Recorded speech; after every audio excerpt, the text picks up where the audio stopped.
After this, there is no turning back. Remember, all I'm offering is the truth, nothing more.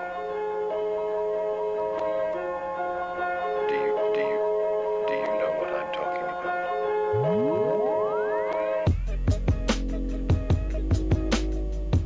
This is that YouthSpin Show.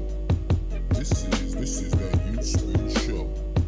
This is that YouthSpin Show. Alright guys, your boy Jensei Kaen here. That is Japanese for the living flame, and just like fire, I'm bringing it hot and keeping it that way for the whole show. This is our 6th episode of YouthSpin, and I am happy to bring you guys today's theme, drag racing. And today I'm also joined with my good friend and host, Radio Rebel. Good evening, radio listeners. I'm your host, Radio Rebel, and tonight we are talking about drag racing. We know there's been there's a consultation about this drag racing, and we have the acting director, Department of Sports, Mr. Rollins Richardson, and we have some representatives. We have the president and another member of the Anguilla Drag Racing Association, now known as Anguilla Motorsports Incorporation, Mr. Preston Brooks and Josh Richardson. We have to get our shout-outs on, so our phone lines are open. And if you have anything to say about your friends, family members, any birthdays or any announcements, you can contact us at 729-9410 and hit us up on Facebook, YouthSpin AXA, and Instagram, YouthSpin.ai.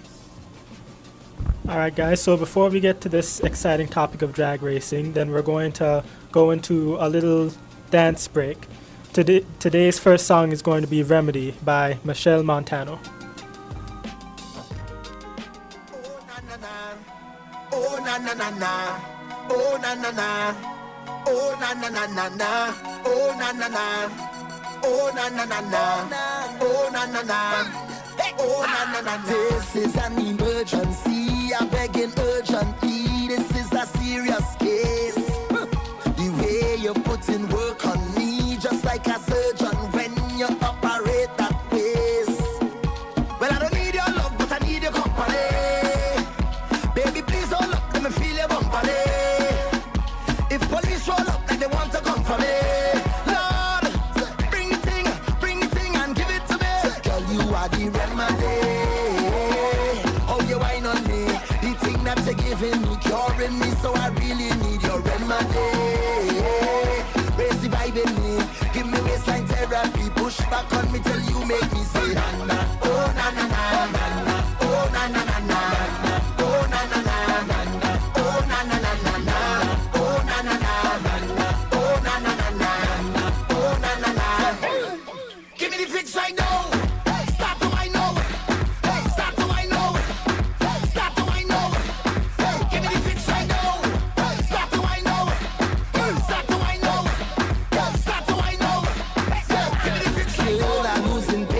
No more hesitation, please don't make me wait in line. I need an explanation, now follow the ways and cause it with the cure one time. Well, I don't need your love, but I need your company. Baby, please hold up, let me feel your company. If police roll up like they want to come for me, let them come, bring the thing and give it to me. Girl, you are the remedy. That you're giving me, curing me, so I really need your remedy.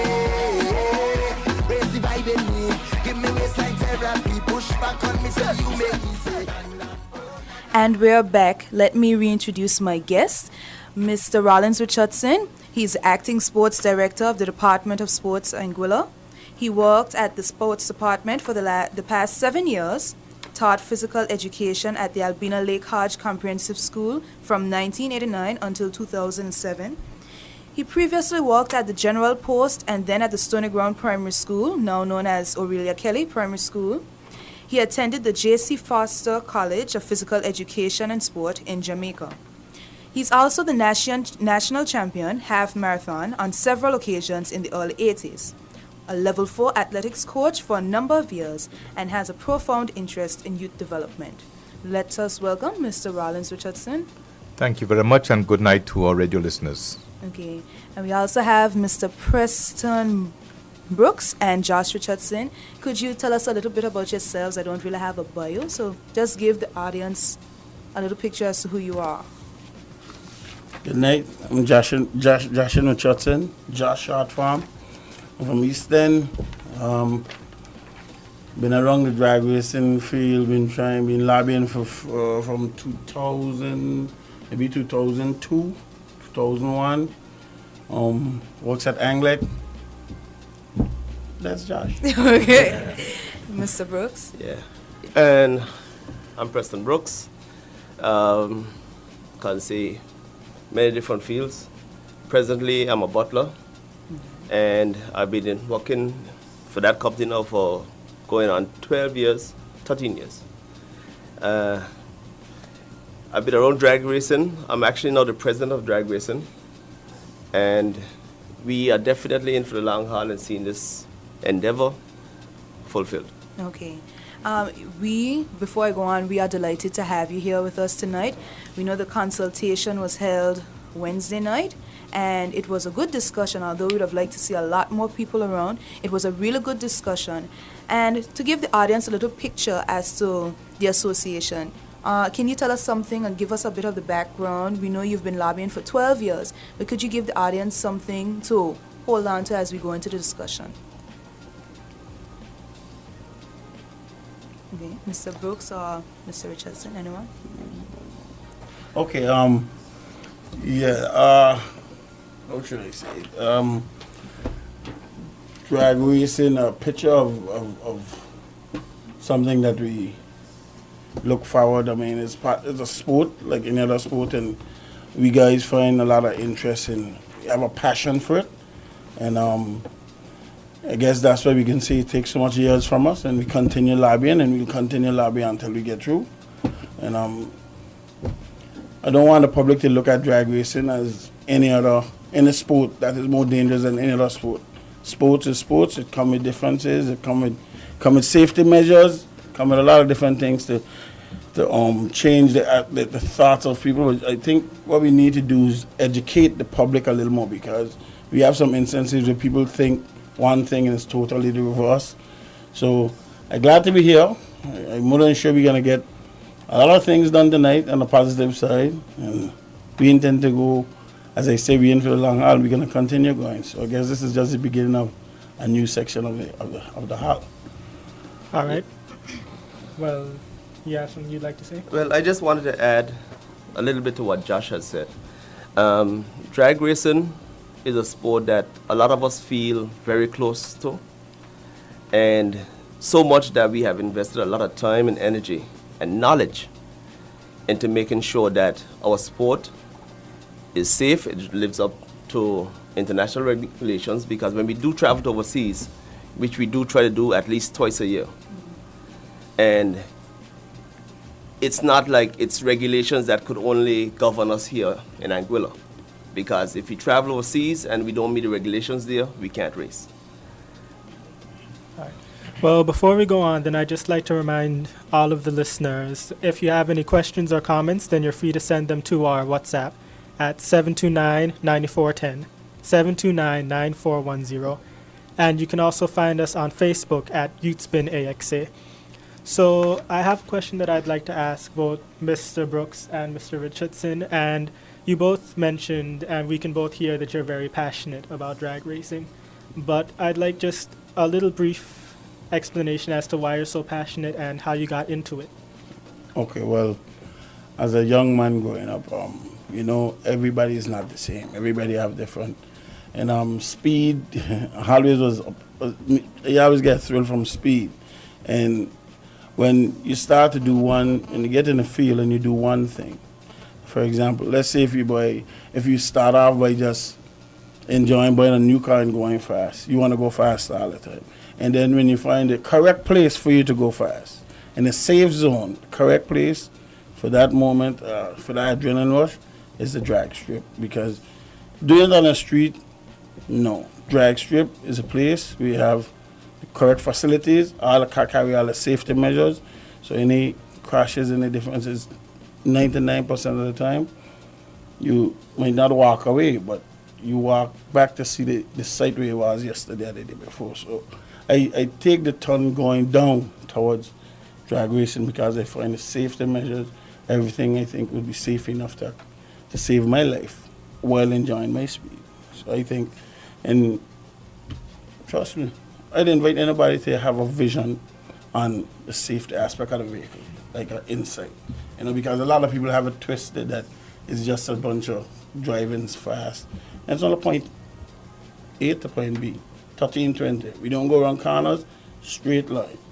And unlike, it's just like FIFA. You see FIFA, you have rules and angular uphold for the rest of the world. Right. We are by NHRA. So if we don't meet the demands in Angola, as Brooks said, we can't race Angola until you know it. So it's not like we make rules. We abide by the body that created from the wall. All right, thank you. And how about you, Mr. Brooks? Me, like I started off earlier, I have a little bit too much hands in my pocket. I was a mechanic, apprentice for 14 years. So I grew up working with cars.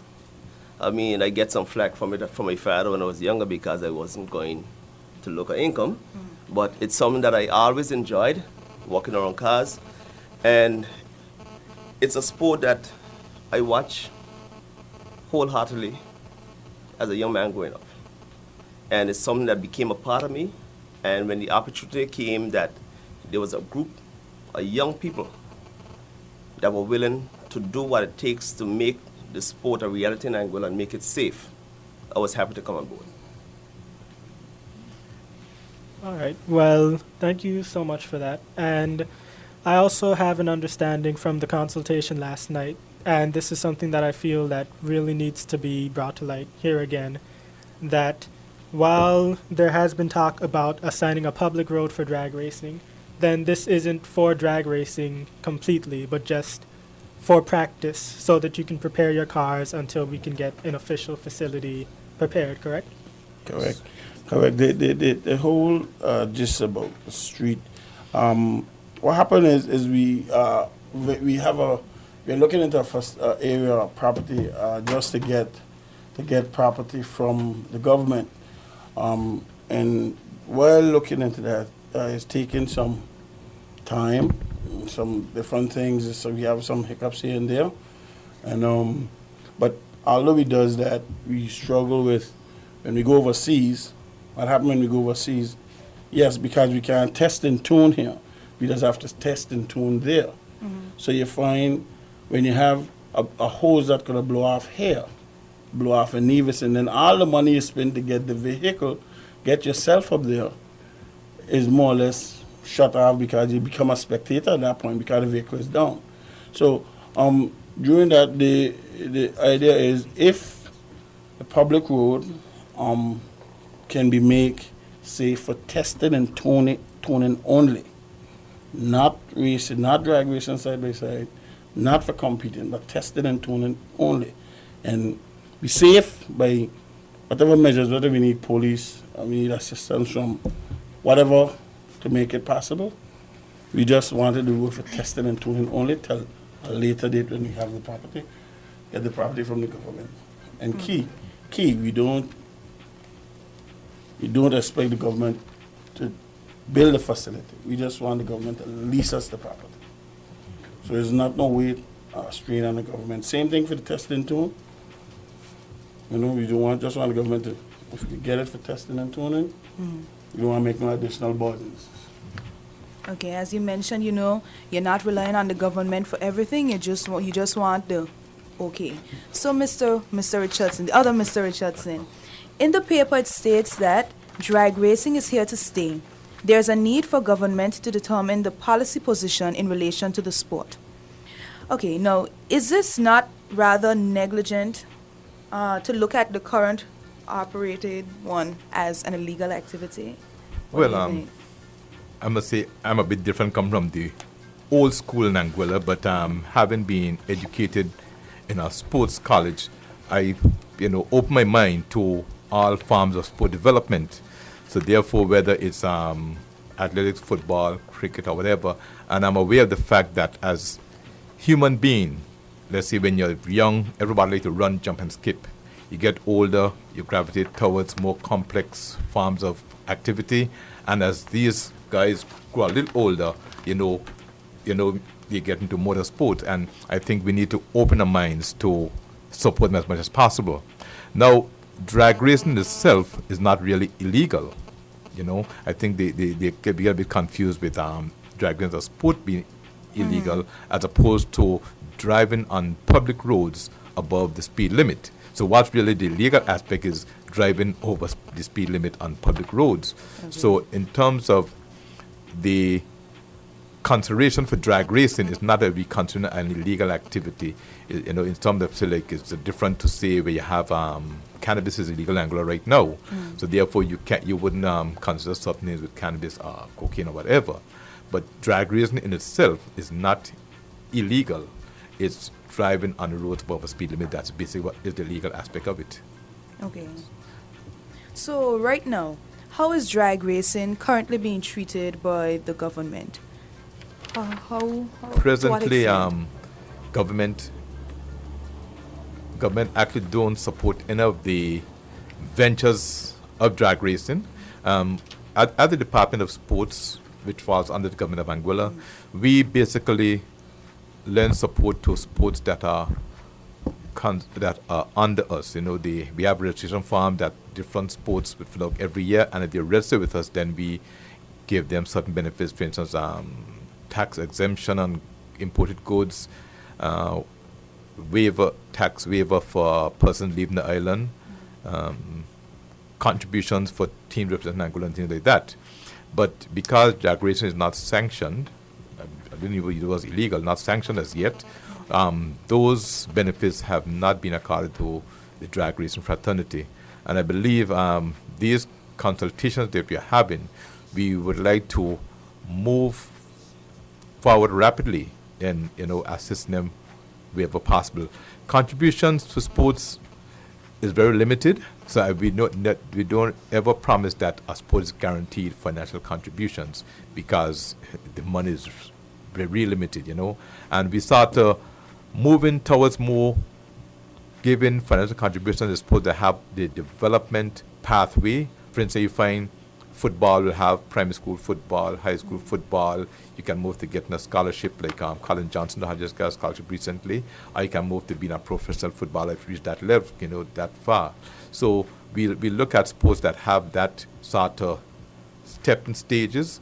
Also, that sports that have international or regional affiliation, like athletics, volleyball, those sports that have these things that they must maintain a certain level of activities to maintain the eligibility with their international federations. So as the government entity, we have to ensure that these sports, are able to maintain that eligibility, because you find if some sports don't compete in annual competitions, they can lose. Ultimately, they have to pay money to the international federation for not competing. So we have to really step out forward and ensure that they have continued eligibility in their sports. All right, thank you. And Mr. Brooks, then I know Josh has mentioned that when they have to go overseas, then that's the time where they have to carry out their certain tests and everything. And so it would be easier for them and less risky for them if they could carry these out here. Yes. So what kind of regulations do you encounter overseas, and more specifically, the regulations where if you did have a means to practice here, that you would have less of a problem with when you travel? Okay, well, like Josh mentioned, I could mention a few. Qualifying. And I'm actually reading from a document that we have here from one of the areas that we do compete in. And it states, all cars must perform at least 2 qualifying runs. In a qualifying run, competitors that fail to perform their qualifying runs cannot be entered into the computer system, and you're disqualified. So you can't complete the event. So consider you spending whatever it costs to reach the Nevis, and could be Grenada, because we're actually looking at exploring some further territories. But you blow a radiator hose, and you cannot find that hose. It could be something differently. It could be even if you're a nitrous guy and your car's not accepting the nitrous, and for whatever you have a failure. It may not be catastrophic, but it's something that you could repair. But because you have a time frame in which to represent yourself at that line, you're disqualified. So, like he said, you're a spectator for the rest of the weekend. That's kind of harsh to me. It's kind of rough because some of these things could be avoided, the little things that could go wrong.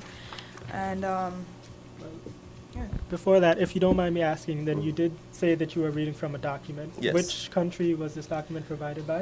This one was provided by Nevis. This is what the Angular Drag Racing Association is governed by every time we go to race in Nevis. All right, thank you very much. You're welcome. Anyone had anything else to say in terms of the regulations? Are we clear? We good? Okay. Well, what is Anguilla Motorsports' position on persons currently participating in illegal street races in Anguilla? What do you have to say to those? Because I know on my way here somebody nearly knocked us off the road with the speed that they were going. I know that wasn't no practice, that was just for fun. Well, I'm happy you use the word street racing because people tend to confuse street racing with drag racing. Drag racing has a lot of rules and regulations that govern, and it's on a straight line from A, B, maximum. I shouldn't say maximum because you got a couple of cars that might make you 14 seconds, but you do have one or two that is faster. But you're on a straight line, it's from start to finish. There's a lot of street racing that's going on, and people confuse it with drag racing. It's not. So I'd like to emphasize that.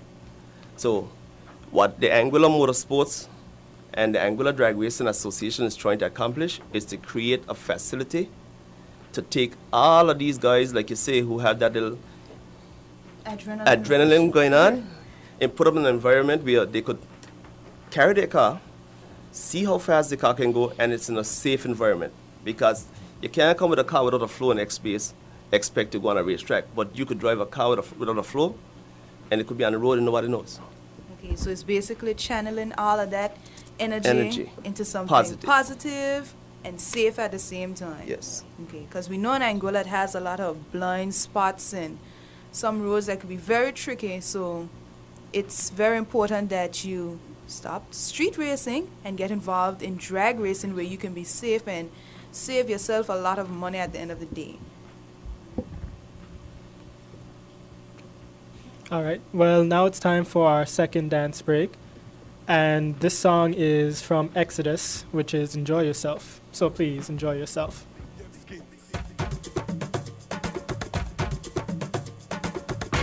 I don't know about tomorrow, so let me live for today. Only one life to live, I'm doing it my way. Woke up this morning and I said a prayer. Yeah. Thank you, Father, for letting me be here again and again. To all our friends who have lived and gone. Yeah. In our hearts you will always live on. Oh, I don't care, let them talk. Tell them I come out to play my part. Tell them I'm ready to start something. I'm ready to start something. Something I'm bad and I'm bold. I'm tearing up on me clothes. I'm ready to start something. I'm ready to start something. Oh Lord, I tell them leave me alone. Cause tonight I ain't going home. I come to enjoy myself. I come to enjoy myself. I gonna have lots of fun. I gonna drink up the rum. I come to enjoy myself. I come to enjoy myself. Yeah. Enjoy yourself. Yeah. Enjoy yourself. Big celebration. Happy anniversary. Yeah. Happy birthday to you. Happy birthday to me. Yes, you and me. All the way are one family.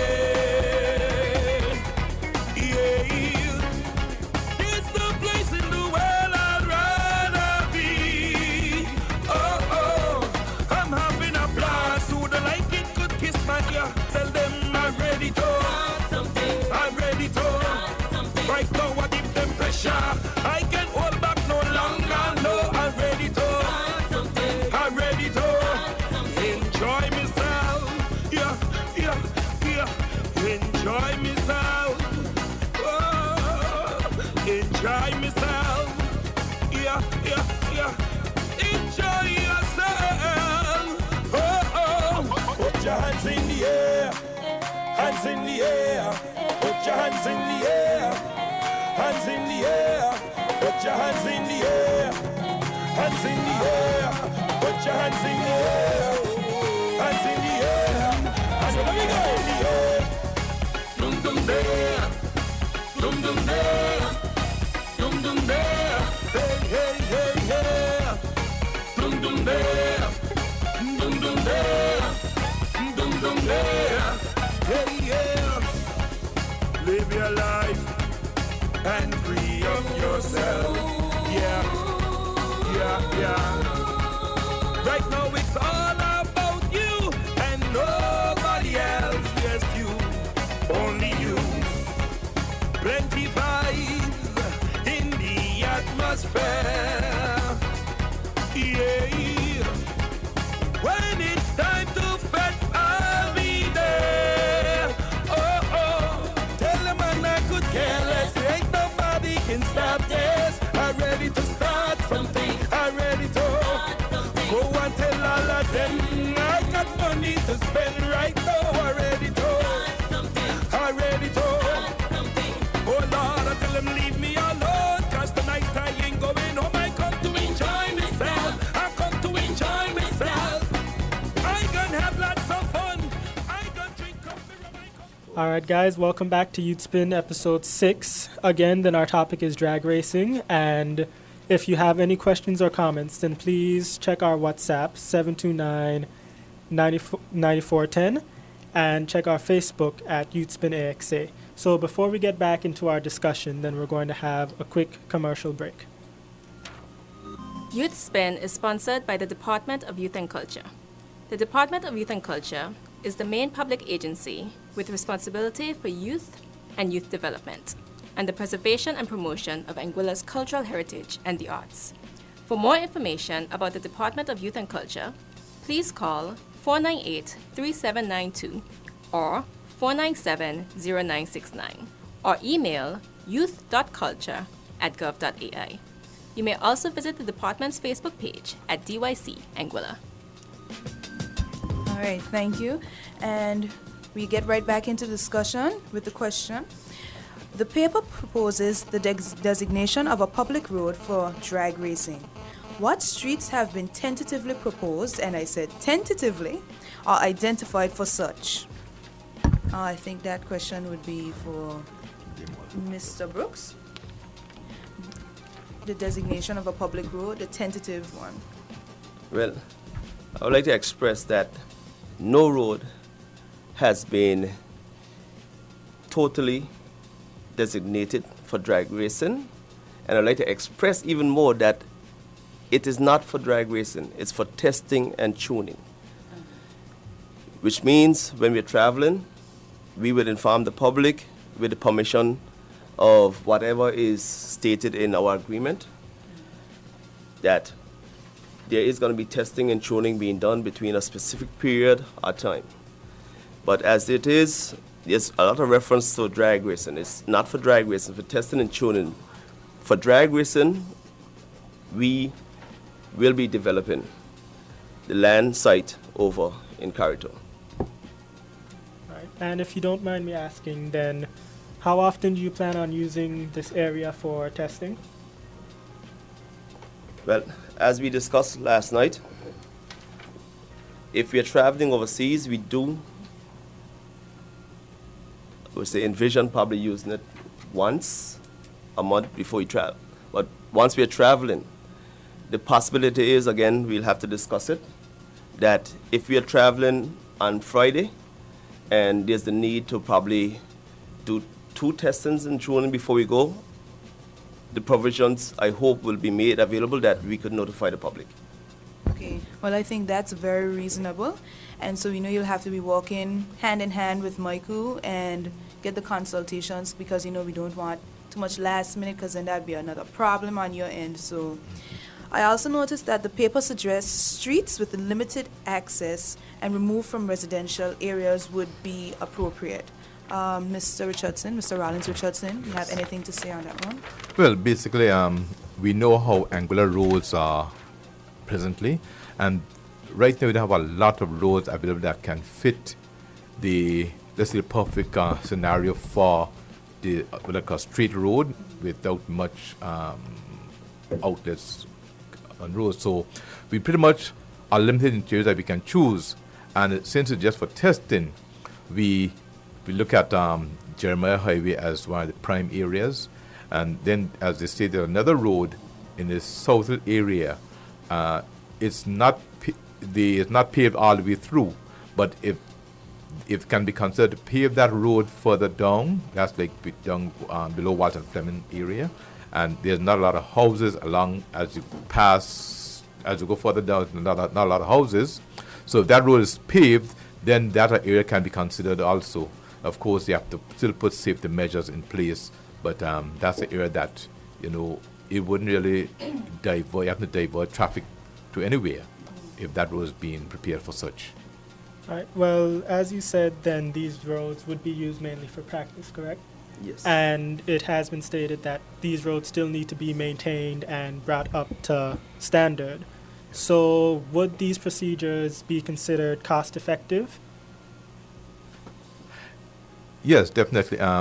But the hope is that as for testing once a month, I don't envision a lot of extra wear and tear on the roads, you know, because of that testing. I think with once a month testing and maybe a few more times close on to traveling for competitions, you know, I don't envision a lot of extra wear and tear on the roads other than normal. Okay, we're saying that because we know the roads would still have to meet certain safety standards, because we can't just give them any regular old road to use. Anything could happen to the underneath of the car. So the question still is there: would it be cost effective to get the road paved? Because I know you were talking about the South Hill Road, to pave the end of it. Would it be cost effective still for the government, because you know it doesn't have much funding for sports, or would it have to fall on the motorsports group to get that into action?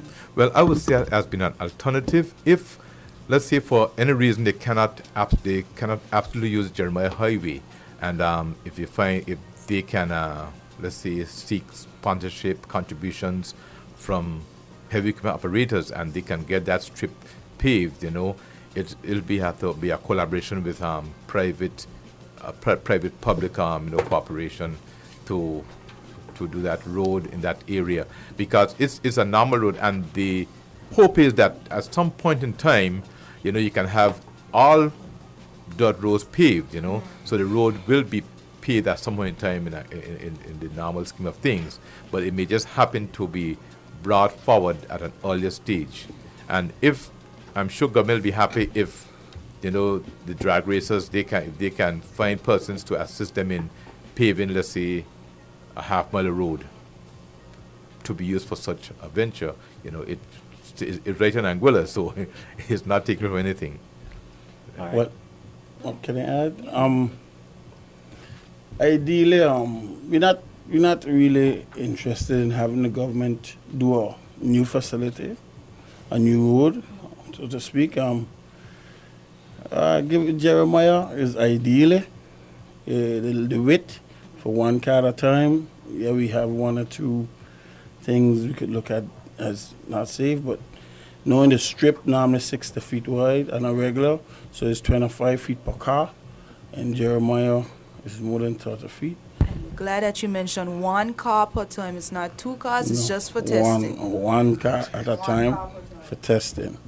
And people might want to know how you're going to test one car. You do it by time. You have a time machine, a time mechanism which you use from point A to point B, and you pick up a time. And as I say, I think Jeremiah is ideally, but we will look around and see if there's any more that. The distance, the link, perfect. Stopping distance, perfect. Incline to the end, perfect. Waist drag strip normally looks the same as Jeremiah look. But that incline to the end. Well, I would like to add to what my colleague mentioned. But if there's any talk about paving, I think we should pave over Carito. All right. That's Well, truthful. That's true. like you said before, Mr. Richardson, then you did say that you weren't necessarily asking for a facility. But in saying that, then are you saying that it's been completely ruled out that there would not be a facility built exactly for drag racing at this current time? No, I didn't say that. I'm saying we just have a few hiccups getting the property fully signed over from the government is leasing us the property. That's all we want from the government. We're asking to lease the property over to us. This is motorsports, and we're going to take it from there. Once we accomplish that hurdle, we have one or two little hurdles. Once we get over them, the facility is perfectly on its way. Yeah, so And what we all will be watching drag racing on Sunday. Yeah, what you're saying in the interim, they would like to have to be allowed to use a existing road for testing the cars, and because I mean they go overseas to race ever so often, and let's say they have to go overseas, say next year February, they'd want to be know they have something in January, just for the go to where they can test the cars. So this legislation need to be put in place as soon as possible, where they can say, given the permission, the okay to go and test the cars without fear of prosecution. All right. Yes. Well, in comparison, then between building a facility for drag racing itself versus having to maintain and repair a road, then which one would be effectively more cost effective? Well, to build a full facility will cost you more. Right. Yeah? To build a full facility costs you more. What my colleague said, if the government, if we're going to have any friends or any heavy equipment people assist us, the best place to put the assistance would be on the land. Right. So we'll be working towards the goal. The goal will be the facility where you can manage it, everything, have it done in a perfect, safe environment, But to say, I don't think, and me personally, I don't think the maintenance on the road, using the road once, the maintenance ain't gonna be much different to Well, using the road.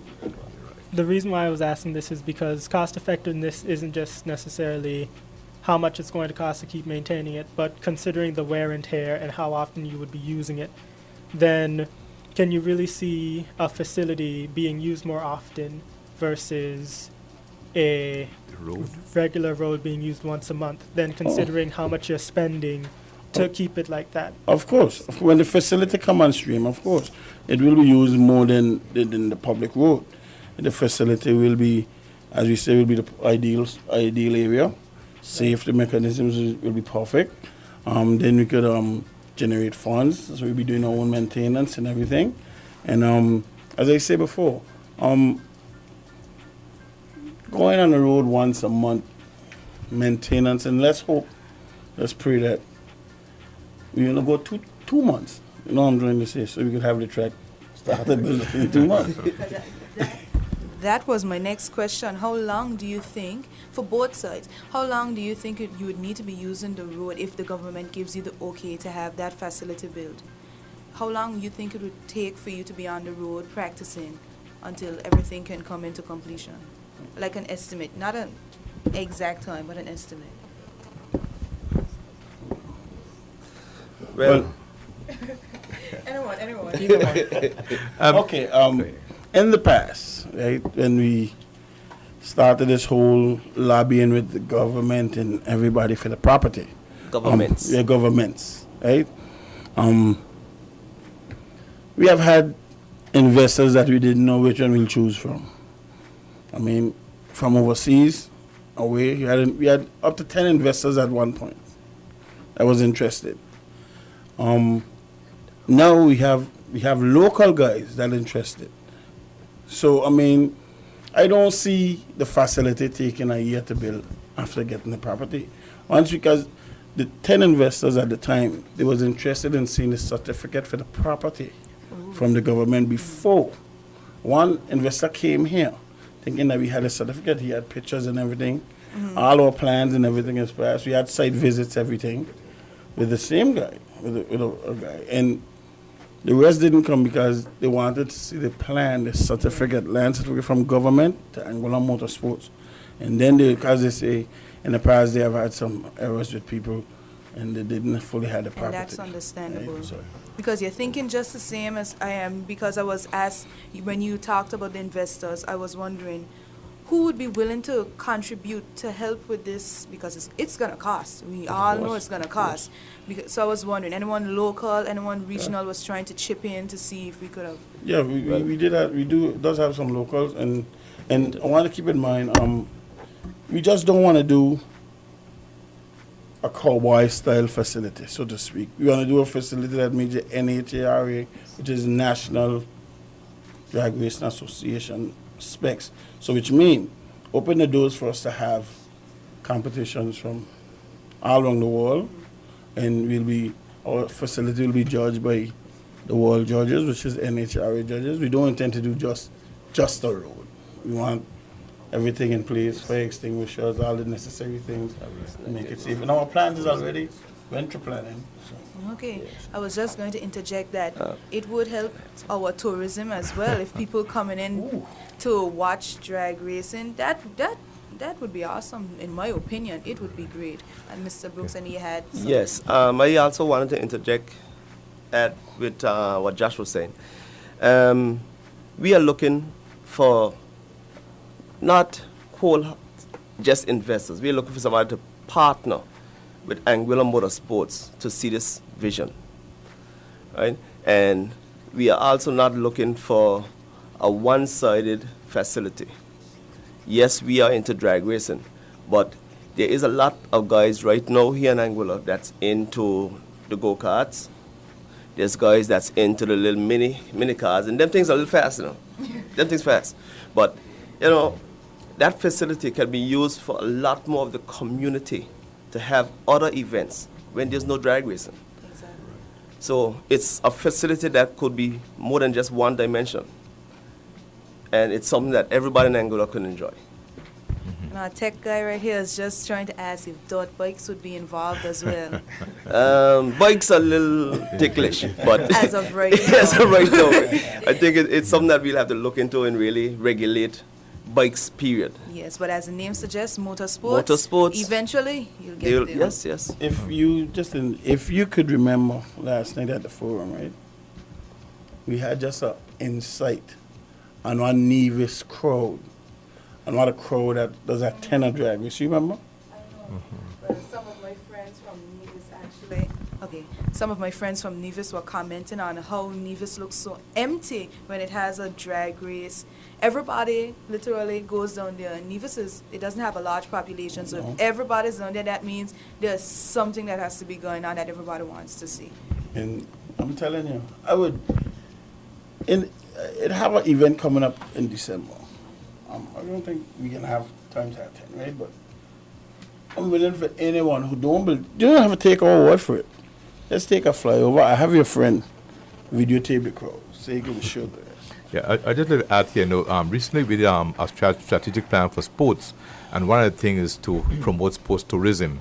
Now, a number of countries, we are way behind when it comes to sports tourism because a number of countries in the Caribbean, because of the warm weather, too, have been able to use the weather as athletic track, golf courses, cricket matches. Cricket, England come to train in West Indies, So I believe government will move forward rapidly in getting, the various approvals in place to make this a reality because, and also besides tourism, is an avenue for young persons to simply express themselves. Sports is a way of expression, and we have a number of important events in Anguilla already, but I think so long as you wake up and you live in every day, you want to have something to go to and you want a variety. It's just like you're eating your meals. You don't want to eat rice and chicken every day. You want to have a variety. So you have your football, your cricket, your athletics, basketball, whatever. And because most of the facilities now will have lights, it means you can go to something you can have a Sunday 3 o'clock to say 7 o'clock to one activity. And while you're out, you move from that to another activity. And these are wholesome ways to to enjoy your leisure time, and that's things we want to promote. Because you find some guys, I mean, Angola and other places all around the world, and you see lying by the corner, and the devil find work for idle hands. So if you're not doing anything progressive, you find yourselves thinking destructive. So therefore, if we may spend some money now to get these things up and running, but in the back end, it pays off. So I believe government will definitely move, let's say, quicken the pace to see things happen. Okay. At this time, we'll have our final dance break by Onion Walkie Walkie. Work it, work it, work it, work it. Hold the woman wrong, she belly. Work it, work it, work it, work it. Hold a line, hold up, Claudia. Work it, work it, work it, work it. Work it, my boss. Ay, ay, ay.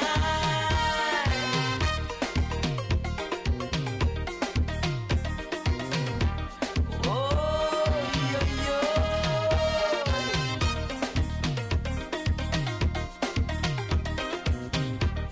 Ay, ay, ay.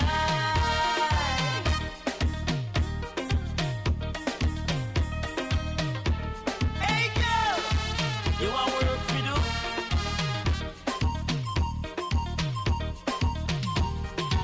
I know how you like romancing on the floor. Well, this is the song, baby, you've been waiting for. Hold somebody close, squeeze somebody tight. Please turn up the lights, darling. Slow work it tonight.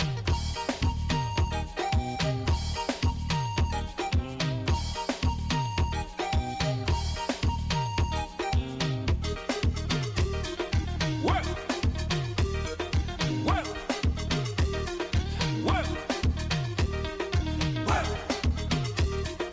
work, work, work.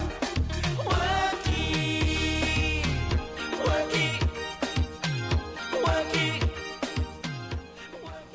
All right, people, welcome back to Youth Spin. The topic is still drag racing. And like I said before, then we are coming to the final minutes of the show. So this is your last chance to send in any comments. Check our WhatsApp at 729-9410 and our Facebook at YouthSpin AXA. So a final question that we have is actually a listener question. And they were asking, what time of the day do you intend to carry out your practices? Well, to be honest, I show it is best. Early morning seems to be best traffic-wise. One, late evening, but I think we more would lean with early morning because of the visibility, the vision, you could see better. And when we say early morning, we mean at sunbreak. Maybe if you say 5 till maybe 8. I mean, people go to church, but you don't want to get too tangled, Not giving times, but I'm just saying we prefer to use the better time with the better vision and less traffic on the road. All right, so the problem there is the early mornings, then you're listening to people waking up, getting ready, but then some people might be worried about the amount of noise. Sure, well, we open for suggestions. We could go midday.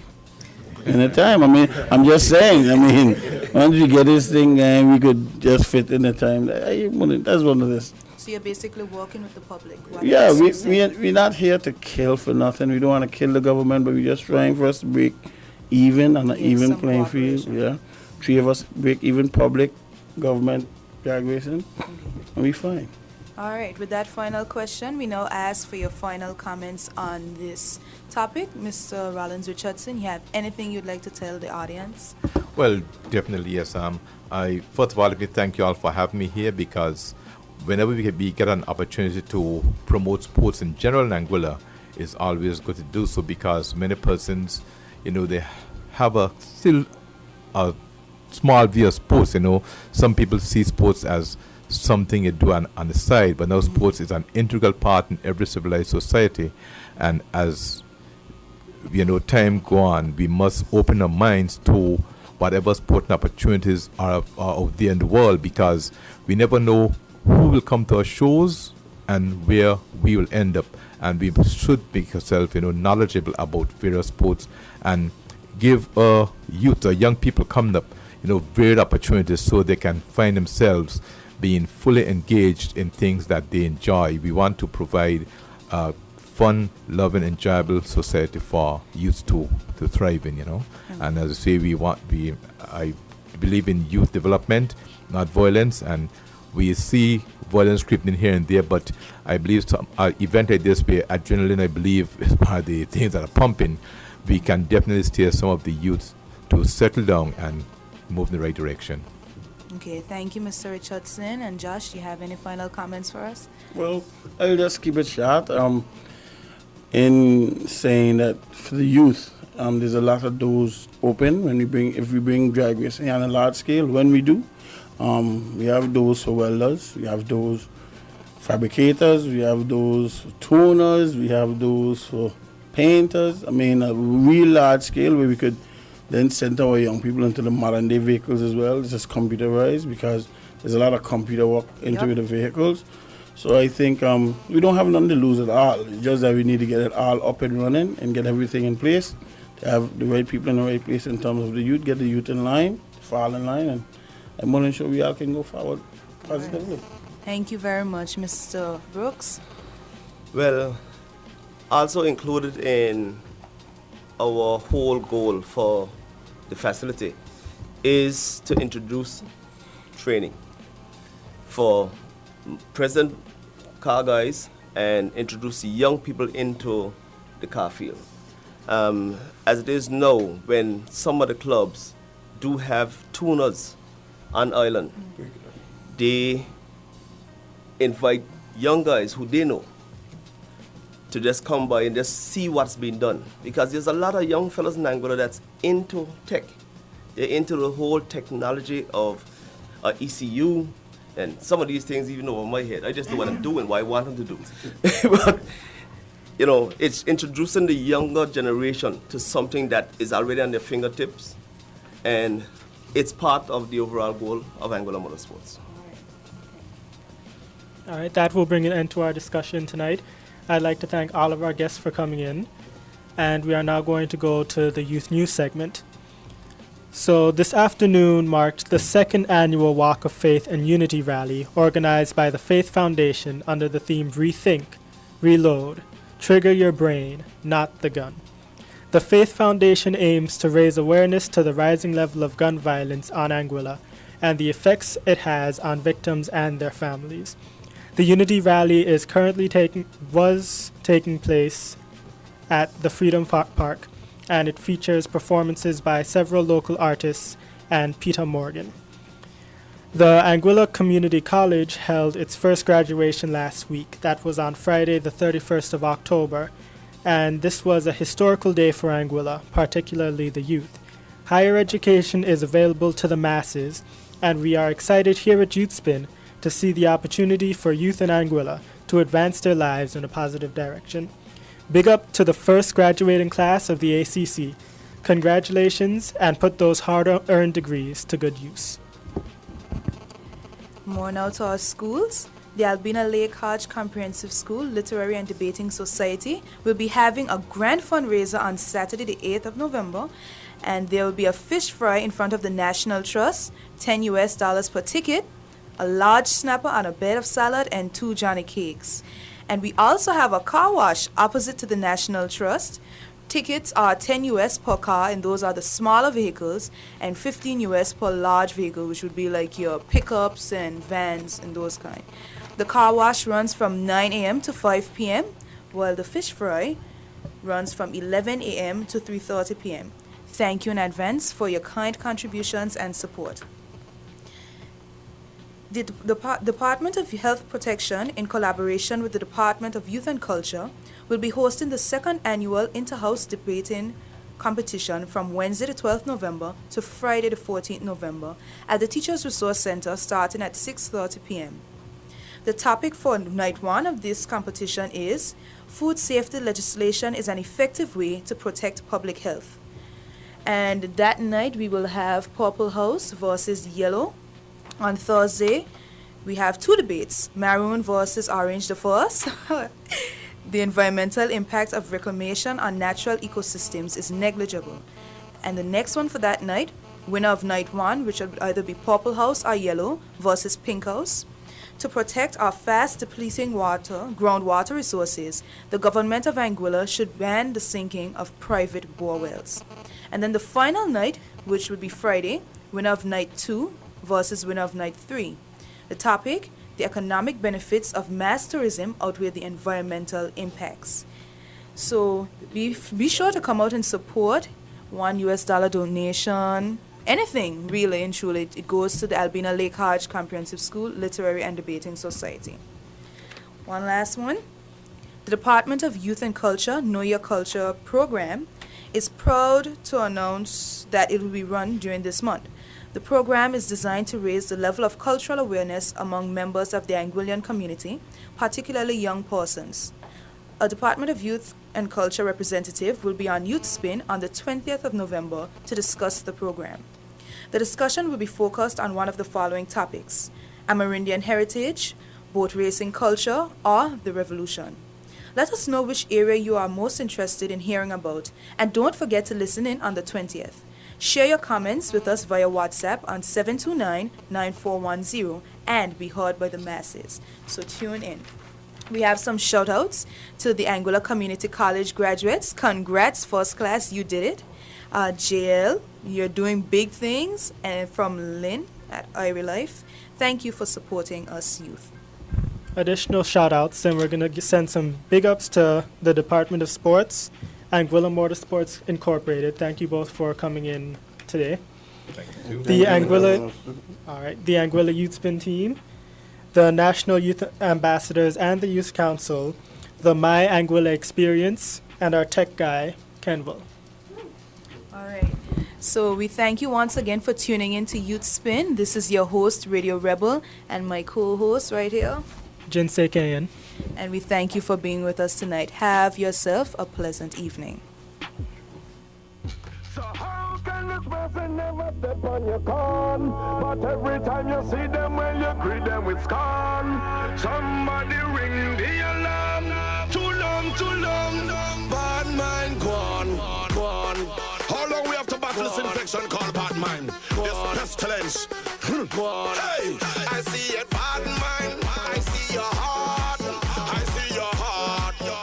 Every day we hear, I do like he. Why does he do you? Never do me nothing. So why you don't like him for nothing? Just so you don't like somebody when you think of your bad mind. I do like she. Why does she do you? Never do me nothing. So why you don't like she for nothing? Just so you don't like somebody when you think of your bad mind. Every time I think about this situation, well I see the